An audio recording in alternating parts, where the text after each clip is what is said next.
আমার সন্তানরা কেমন আছো? আজ আমি কেবল তাদেরই দর্শন দিতে এসেছি যারা আমাকে সত্যিকারের মনে দিয়ে স্মরণ করছে। এই বার্তাটি যে শুনছে সে ভাগ্যবান, কারণ কেবল তারাই এটি শুনতে পায় যাদের আমি নিজ হাতে নির্বাচিত করেছি। যদি তুমি তাদের একজন হও, তাহলে তুমি আমার আশীর্বাদের যোগ্য। আমার সন্তান, আশীর্বাদ গ্রহণের জন্য প্রস্তুত থাকো। যদি তুমি প্রস্তুত হও, তাহলে ভাগ্যসূচক সংখ্যা 800 এবং 30 টাইপ করো। আজকের বার্তাটি তোমার জন্য অত্যন্ত গুরুত্বপূর্ণ। মহাদেবকে খুশি করতে ভক্তি ভরে একটি লাইক দাও এবং মন্তব্যে ওম নমঃ শিবায় লিখে ফেলো। আজ আমি খুবই সন্তুষ্ট। আমি তোমাকে জানাতে এসেছি, অতীতে তুমি যত দুষ্কর্ম করেছিলে তাদের সব শেষ হয়েছে। তোমার কষ্টের সময়কাল এখন সমাপ্ত। তুমি তোমার সমস্ত কর্মফলের ভোগ সম্পূর্ণ করেছ। এই সময়কালে তুমি অনেকবার হতাশ হয়েছ, দুঃখ পেয়েছ, এমনকি আমার কাছে ক্ষমাও চেয়েছ। আমি তোমাকে যত পরীক্ষায় ফেলেছি, তুমি সবকিছু সাহসের সঙ্গে অতিক্রম করেছ। আমি তোমাকে যে শিক্ষা দিতে চেয়েছিলাম, তুমি তা গ্রহণ করেছ এবং জীবন পথে অগ্রসর হয়েছ। এই সময়ে তোমার মধ্যে অনেক পরিবর্তন হয়েছে। তুমি অনেকবার ভেঙে পড়েছ, কেঁদে ফেলেছ, নিজের ভুলের জন্য অনুশোচনাও করেছ। এভাবেই তুমি উন্নতির দরজা খুলে ফেলেছ। আমরা সবাই কখনো না কখনো ভুল পথে যাই, কিন্তু তোমাকে ভালো ও মন্দের পার্থক্য বুঝে সঠিক পথ বেছে নিতে হয়েছিল। একজন মানুষের ব্যক্তিত্ব গড়ে ওঠে তার দৃষ্টিভঙ্গির উপর ভিত্তি করে। তুমি যেরকম মনোভাব ধারণ করো, তোমার পথও তেমনই নির্মল ও সহজ হয়ে ওঠে। কোন কাজ করার আগে ভাবা জরুরি, তা সত্যের পথে নিয়ে যাচ্ছে কিনা। তোমার নির্বাচিত পথই তোমার ভবিষ্যৎ নির্ধারণ করে। তাই আমি বারবার তোমার জীবনে আসি এবং সত্যের পথে চলতে অনুপ্রাণিত করি। তোমাদের মধ্যে অনেকেই আমার কথা বুঝে নিজের মনকে ইতিবাচক করে তোলে, কিন্তু যারা আমার ভালোবাসার ভাষা বুঝেও না বোঝার ভান করে, তারা আমার রুদ্র রূপের সম্মুখীন হয় এবং দুঃখ ভোগ করে। তাদের জীবনে কষ্টের এক অন্তহীন যাত্রা শুরু হয়, যতক্ষণ না তারা সত্যের পথ বেছে নেয় ও তাদের পাপের প্রায়শ্চিত্ত করে। আজ তুমি সেই কঠিন যাত্রা সফলভাবে সম্পন্ন করেছ এবং আবার সত্য পথে ফিরে এসেছ। উপহারস্বরূপ আমি তোমাকে তোমার প্রিয় বরদান দিচ্ছি। তোমার যে কোনো ইচ্ছা আগামী এক সপ্তাহের মধ্যে পূর্ণ হবে। তুমি সদা সত্যের পথে থেকো এবং তোমার চারপাশের সকলের মঙ্গল করো। তোমার কল্যাণ নিশ্চিত, আমার সন্তান। এই মাস তোমার সমস্ত কর্ম ও ধর্মের ফল প্রদান করবে। তোমার আধ্যাত্মিক শক্তি বৃদ্ধি পাবে। শুধু তোমার জীবনসঙ্গীর কথাগুলো বোঝার চেষ্টা করো। তোমরা দুজনই একে অপরকে ভালোবাসো এবং একে অপরের মঙ্গল চাও। কিন্তু কিছু মানুষ বা কোনো তৃতীয় ব্যক্তি তোমাদের একে অপরের বিরুদ্ধে উস্কে দেওয়ার চেষ্টা করবে। আমার সন্তান, এই কারণেই একে অপরের প্রতি বিশ্বাস রাখো এবং নিজেদের সম্পর্কে সর্বোচ্চ আস্থা রাখো। এই মাসে তোমার আর্থিক অবস্থা খুবই মজবুত এবং উন্নত হবে। স্বাস্থ্যের দিক থেকেও উন্নতি দেখা যাবে। এই আশীর্বাদ দাবির জন্য কমেন্টে লিখো আই লাভ ইউ মহাদেব জি এবং এই বার্তাটি লাইক করো। গত কয়েক মাস ধরে তোমার মনে অনেক জটিলতা ছিল, কিন্তু এই মাসে তোমাকে মানসিক শান্তি মিলবে। তোমার ক্যারিয়ারে কিছু সমস্যার সম্মুখীন হতে পারে। তুমি যেখানে কাজ করছো সেখানকার রাজনীতিতে তুমি ক্লান্ত হয়ে পড়েছ। তোমার মন কিছু বলে আর তোমার মাথা অন্য কিছু বোঝায়। মনে হয় সবকিছু ছেড়ে দাও, কিন্তু বাস্তবতা তোমাকে দায়িত্ব মনে করিয়ে দেয়। এই মাসে আশেপাশের মানুষ তোমার সঙ্গে থাকবে না, মতবিরোধ হবে।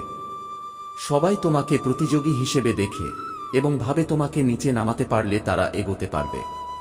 কিন্তু ঠিক যখন তোমার শত্রুরা শক্তি অর্জন করবে, তখনই ঐশ্বরিক শক্তি তোমার পাশে থাকবে এবং প্রতিটি ধাপে তোমাকে সঠিক পথ দেখাবে। এই মাসে যতই কাঁটা বিছানো হোক না কেন, দেবদূতরা সব ষড়যন্ত্র ব্যর্থ করবে এবং তোমাকে কষ্ট থেকে রক্ষা করবে। তুমি এই মাসে ভীষণ অনুপ্রাণিত থাকবে, তোমার মধ্যে প্রচণ্ড শক্তি থাকবে। অনেক বাধা থাকলেও তোমার কাজ সহজে হয়ে যাবে। তুমি প্রকৃতির সঙ্গে আরো বেশি সংযুক্ত থাকবে এবং এই মাসে তুমি শুধু এক বা দুইটা নয়, বহু শুভ সংবাদ পাবে। শুধু এই মাসে সময়ের সঠিক পরিকল্পনা করে তার সদ্ব্যবহার করো। টাকার থেকেও বেশি মূল্যবান সময়, আর তোমার জীবনে ভালো সময় খুব কমই এসেছে।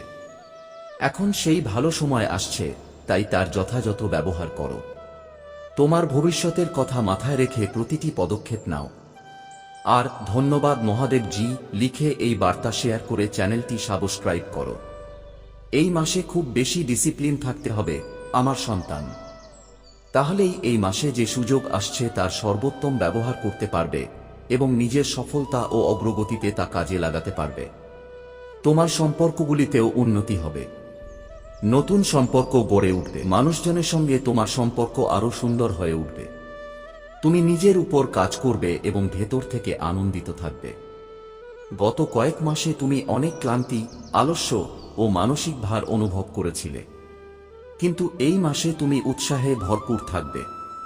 মাথার বিভ্রান্তি দূর হবে, সবকিছু পরিষ্কারভাবে বুঝতে পারবে, কখন কি করতে হবে তা বুঝে ফেলবে। যদি তোমার প্রেম সম্পর্কে থেকেও কিছু ভুল বোঝাবুঝির কারণে দূরত্ব তৈরি হয়, এমনকি যোগাযোগ বন্ধ হয়ে যায়, তবুও সম্পর্ক ভাঙবে না। শুধু একে অপরকে বোঝার প্রয়োজন আছে। এই মাসে রাহু তোমার মনকে বিভ্রান্ত করার চেষ্টা করবে। তারা তোমার মনে এমন চিন্তা আনবে যে পড়াশোনা ছেড়ে চাকরি করো, কারণ তুমি কখনোই এই পরীক্ষায় পাশ করতে পারবে না। কিন্তু এটা শুধুই তোমার মনের খেলা আমার সন্তান। যদি তুমি পরিশ্রম করেছ এবং জানো যে তুমি পড়াশোনায় ভালো, তাহলে শুধু তোমার পড়াশোনার দিকে মনোযোগ দাও। তোমার মনের বিভ্রান্তিতে কান দিও না। মানুষ তোমার বিরুদ্ধে ষড়যন্ত্র করবে, যার ফলে তোমার রাগ আসবে। কিন্তু এই মাস তোমার জন্য অনেক সুখ নিয়ে আসছে, আশীর্বাদে পূর্ণ একটি মাস। যদি তুমি বিশ্বাস করো তাহলে হ্যাঁ লিখে এই বার্তাটি লাইক করো। এই বছরে তুমি যত দুঃখ পেয়েছ, যা কিছু তোমার থেকে কেড়ে নেওয়া হয়েছে, তার 10 গুণ বেশি তুমি এই মাসে পাবে। শুধু তোমার ভাষা ও রাগের উপর নিয়ন্ত্রণ রাখো। এই মাসে বাকি সবকিছু তোমার পক্ষে কাজ করবে। তোমার সব সমস্যার সমাধান হবে এবং এই বছর শেষ হতে হতে তোমার জীবন চিরকালের জন্য সুখে ভরে যাবে। এই মাসে তোমার শুক্র গ্রহ তোমার অনেক সাহায্য করবে, যার ফলে তুমি দামি জিনিসপত্র কিনবে, লাভই লাভ হবে। মঙ্গল ও সূর্য তোমার পক্ষে থাকবে, তাই তুমি নির্ভয়ে সিদ্ধান্ত নাও। তবে তোমার শত্রুরাও বাড়বে, যারা তোমার সঙ্গে খারাপ রাজনীতি খেলবে। কারণ যেখানে এত আশীর্বাদ আছে, সেখানে কিছুটা নেতিবাচকতা আসবেই। তুমি যখন সাফল্যের সিঁড়ি বেয়ে উপরে উঠবে, তখন কিছু মানুষ তোমার পা টেনে ধরার চেষ্টা করবে। মঙ্গলকে আরও শক্তিশালী করতে হনুমানজির পূজা করো এবং ভুলেও রাগ করো না। কারণ তোমার মুখ থেকে বের হওয়া কোনো শব্দ তোমার জন্য বিপদ ডেকে আনতে পারে। তাই চিন্তা করে কথা বলো এবং যেখানে প্রয়োজন নেই সেখানে চুপ থাকো। চেষ্টা করো তোমার রাগের উপর নিয়ন্ত্রণ রাখতে এবং একা থাকলে কেঁদে নাও, আমার কাছে অভিযোগ করো, কিন্তু কারো সামনে কিছু বলো না। এতে তুমি ছোট হবে না। এই মাসে তোমার নীরবতা তোমাকে অনেক উচ্চতায় নিয়ে যাবে। গুরুও তোমার পাশে থাকবে, কিন্তু তাদের দৃষ্টির কারণে তোমার শত্রুরা বাড়বে। তাই এই মাসে খরচের বিষয় চিন্তা করে সিদ্ধান্ত নাও।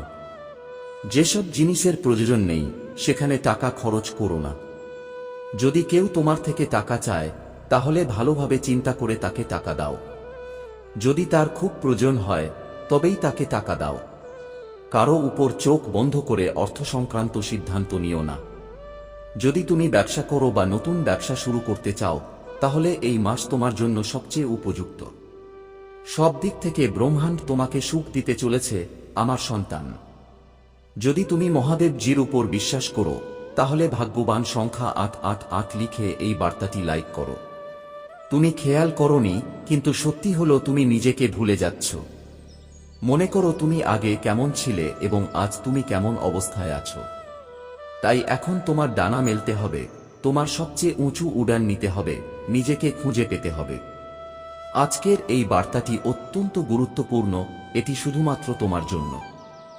আজ আমি তোমাকে জীবনের সবচেয়ে বড় সত্য বলবো আমার সন্তান। আজ থেকে তোমার জীবন বদলে যেতে পারে, তোমার জীবনের সুখ বহু গুণে বাড়তে পারে। তোমার জীবনে এমন একজন ব্যক্তি আছে যে তোমাকে নিজের থেকেও বেশি মূল্য দেয়। এমন একজন যে তোমাকে হতাশার মধ্যেও আশার আলো দেখায়। সে তোমার কাছাকাছি থাকুক বা দূরে, কখনোই তোমাকে একা অনুভব করতে দেয় না। আমার সন্তান, এমন দুর্লভ মানুষ খুব কম লোকের ভাগ্যে আসে। কখনো বন্ধু হয়ে, কখনো জীবনসঙ্গী হয়ে, কখনো প্রেমিক হয়ে, কখনো সহপাঠী হয়, সে তোমার জীবনে যে কোনো রূপে এসেছে, তাকে তোমার ভাগ্য মনে করো এবং আজ তাকে হৃদয় থেকে সম্মান জানাও। যেখানে চারপাশে স্বার্থপর মানুষ নিজেদের আত্মীয়দেরও ধ্বংস করতে পিছপা হয় না, সেখানে একজন ব্যক্তি তোমার জীবনে সুখ আনতে নিজের কষ্ট সহ্য করতে প্রস্তুত হয়।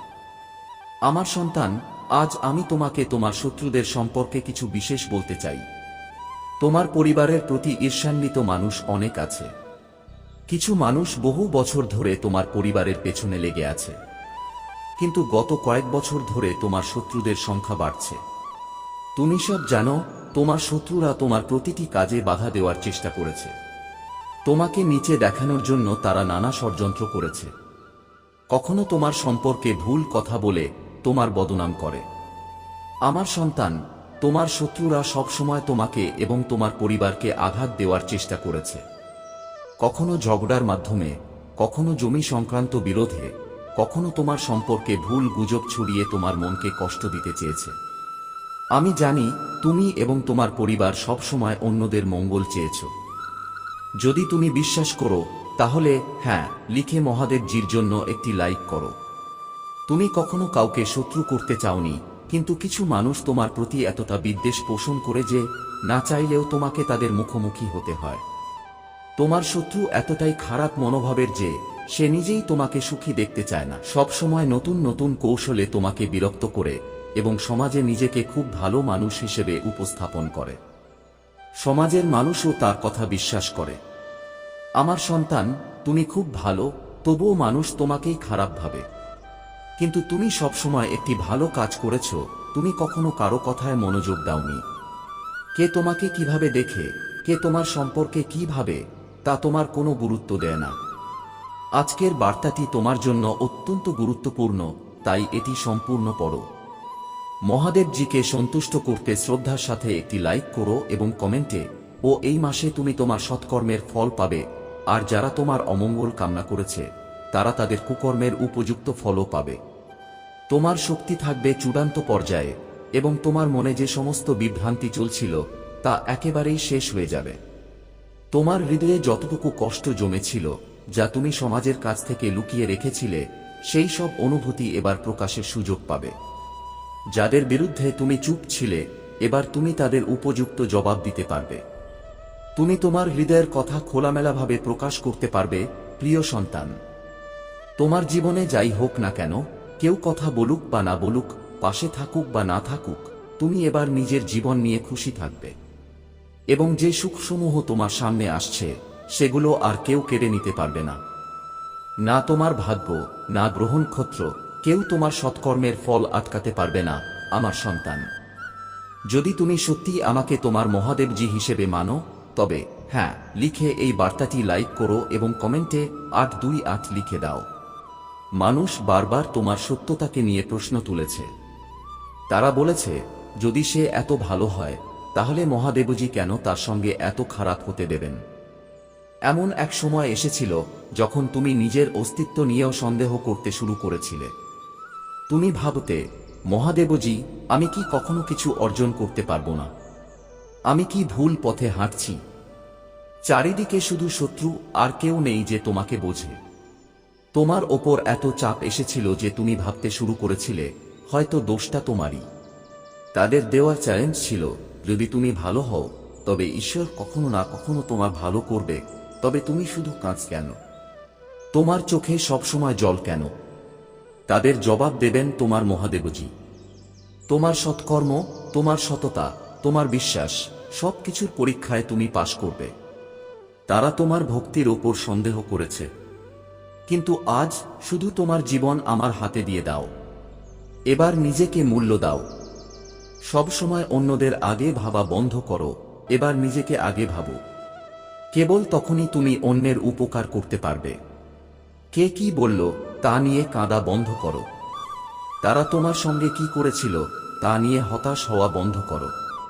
এখন থেকে নিজের মূল্য বোঝো। অন্যদের জন্য নিজের স্বপ্ন বিসর্জন দেওয়া, নিজের চোখের জল ফেলানো, এই সমস্ত কিছুর ফল তুমি এতদিন পেয়েছ। এবার তুমি নিজের শক্তিকে চিনবে। তোমার সেই শক্তিগুলোকে যেগুলো তোমার শত্রুরা ভয় পায়, সেগুলোকেই এবার কাজে লাগাও। তারা তোমাকে ছোট করার চেষ্টা করে, কারণ তারা জানে তুমি কতটা শক্তিশালী। তারা চায় তুমি তোমার নিজের শক্তিকে ভুলে যাও আর ভাবো তুমি দুর্বল। তবে তুমি পুণ্যবান আত্মা, আমার সন্তান। হয়তো এই জন্মে নয়, বহু জন্ম ধরে তুমি আমার ভক্তি করে এসেছো এবং সেই সব পুণ্য কর্মের ফল এবার তুমি পাবে। তোমার জীবনে স্থায়িত্ব আসবে, স্বাস্থ্য ভালো হবে। হঠাৎ করেই এমন এক সুসংবাদ পাবে যা তুমি কখনো কল্পনাও করনি। যারা তোমাকে অপমান করেছে, তোমার চরিত্র নিয়ে প্রশ্ন তুলেছে, তোমার সততা নিয়ে সন্দেহ করেছে, তাদের মুখে একদিন এমন জবাব পড়বে যে তারা আর কোনোদিন প্রশ্ন তুলতে সাহস পাবে না। তাদের মনে হবে যদি তারা তোমার বদলে নিজের ভালো করত, কারো ভালো চাইত, তবে আজ তাদের জীবনেও কিছু ভালো হতো। তারা বাইরের হাসি দেখালেও তাদের মনের ও পরিবারের অবস্থা আমাকে অজানা নয়। তারা তোমার সত্যতার প্রমাণ চাইত। এবার আমি এমন প্রমাণ দেব যাতে তারা আর কোনোদিন কারো চরিত্র নিয়ে কথা বলবে না। তাদের চোখ খুলে যাবে, তারা বুঝে যাবে তোমার মতো সৎ মানুষের ভাগ্য কিভাবে বদলে যায়। হয়তো তোমার হাতে অর্থ না থাকে, কিন্তু তুমি সবসময় মনের দিক থেকে সবার মঙ্গল চেয়েছ। সবসময় চেষ্টা করেছ, প্রার্থনা করেছ, আর আমার জন্য সেটাই যথেষ্ট। তোমার প্রতিটি শত্রুকে আমি জবাব দেব। তাই এখন থেকে তাদের নিয়ে চিন্তা করো না। আজকের দিনটিতে ধ্যান করো, 7 চক্রা মেডিটেশন করো। যদি তুমি জাহাজে থেকো, তাহলে যেখানেই মেডিটেশন করো সেই জায়গা আগে নুন জল দিয়ে পরিষ্কার করো। তাতে সব নেগেটিভ এনার্জি দূর হবে। তারপর এক টুকরো কাপড় জ্বালিয়ে নিজের মাথার চারপাশে 7 বার ঘুরিয়ে রাখো। এরপর ঘিয়ের দীপ জ্বালিয়ে আমার সামনে বা যেখানে পারো সেখানে বসে আমাকে মনে করে ধ্যান করো। আজ 7 চক্রা মেডিটেশন করা খুব জরুরি, কারণ এটি তোমাকে ভবিষ্যতের কষ্ট থেকে রক্ষা করবে এবং তুমি আমাকে আর সমগ্র ব্রহ্মাণ্ডকে দেখাবে যে এবার তুমি নিজের যত্ন নিচ্ছ।